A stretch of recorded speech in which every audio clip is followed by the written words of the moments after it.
हिंदुओं के प्रमुख त्योहार दीपावली का उत्सव 5 दिन तक मनाया जाता है। आदिकाल से ही हमेशा देवता और राक्षसों के बीच में हमेशा घमासान युद्ध जो है वो चलता रहता था। इसी बीच पहला दिन धनतेरस के दिन को कहते हैं।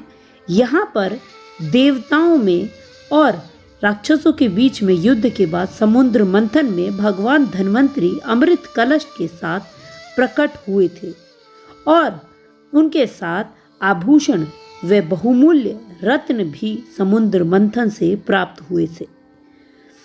यहाँ पर जो कलश प्राप्त हुआ उस कलश में एक अमृत प्राप्त हुआ। पहले दिन को धन्वंतरी देवता के लिए मनाया जाता है। दीपावली महोत्सव की शुरुआत धनतेरस से ही होती है। इसे धन त्रयोदशी भी कहते हैं। धनतेरस के दिन मृत्यु के देवता यमराज, धन के देवता कुबेर और आयुर्वेद आचार्य धन्वंतरी की पूजा जो है करना महत्वपूर्ण माना जाता है। जो समुद्र मंथन में अमृत कलश प्राप्त हुआ, उस अमृत कलश का अमृत देवता व राक्षस दोनों ही पीना चाहते थे अमर होने के लिए। इसके लिए उनके बीच में युद्ध हुआ और उस लंबे चले युद्ध का निराकरण निकालने के लिए भगवान विष्णु ने कहा कि मैं सब में ये बराबर बराबर बांटूंगा। आपको परेशान होने की जरूरत नहीं है।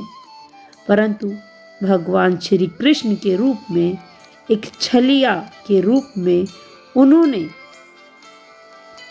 जो अमृत था वो देवताओं में बांटना उचित समझा और इस अमृत को छलवश देवताओं को पिलाया, परंतु राक्षसों को ये अमृत नहीं दिया गया।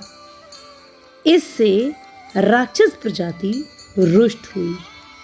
परंतु एक राक्षस जो तेज बुद्धि वाला राक्षस था, उसने भी छल किया और वो देवताओं के साथ आकर देवताओं के वेश में खड़ा हो गया और उसने देवता बन जो अमृत है वो पी लिया।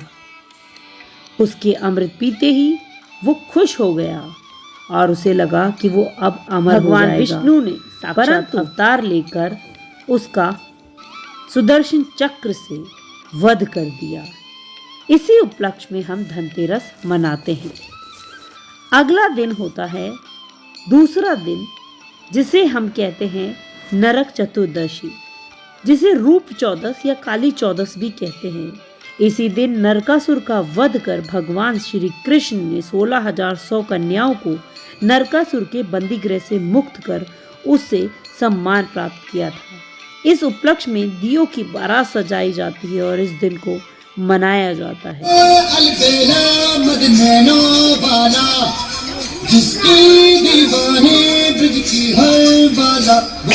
अच्छा डांस करती है लड़की बहुत। तीसरे दिन को दीपावली कहते हैं। यही मुख्य पर्व होता है। दीपावली का पर्व विशेष रूप से माँ लक्ष्मी के पूजन का पर्व बताया जाता है।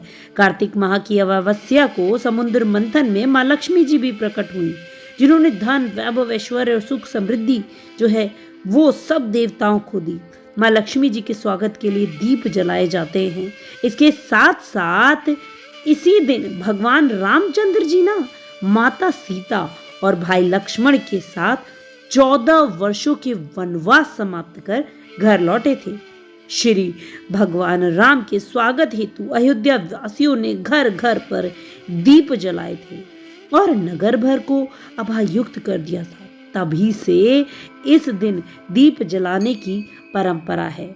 5 दिवसीय इस पर्व का मुख्य जो रूप है वो लक्ष्मी पूजन व रामचंद्र जी के पूजन के साथ मनाया जाता है दीपावली। इस दिन रात्रि को धन की देवी लक्ष्मी माता का पूजन विधि पूर्वक करना चाहिए व घर के प्रत्येक स्थान को स्वच्छ करके दीपक लगाना चाहिए, जिससे घर में लक्ष्मी जी का वास हो तथा दरिद्रता का नाश हो।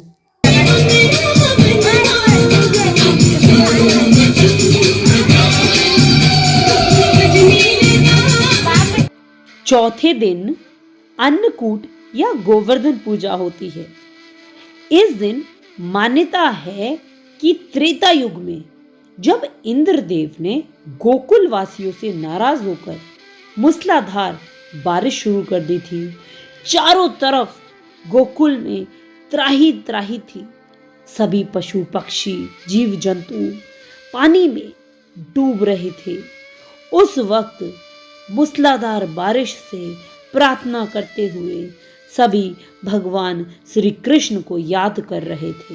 ऐसे में भगवान श्री कृष्ण ने अपनी छोटी उंगली पर गोवर्धन पर्वत उठाकर ग्रामवासियों को गोवर्धन की छांव में सुरक्षित किया। तभी से इस दिन गोवर्धन पूजन की परंपरा जो है वो चली आ रही है।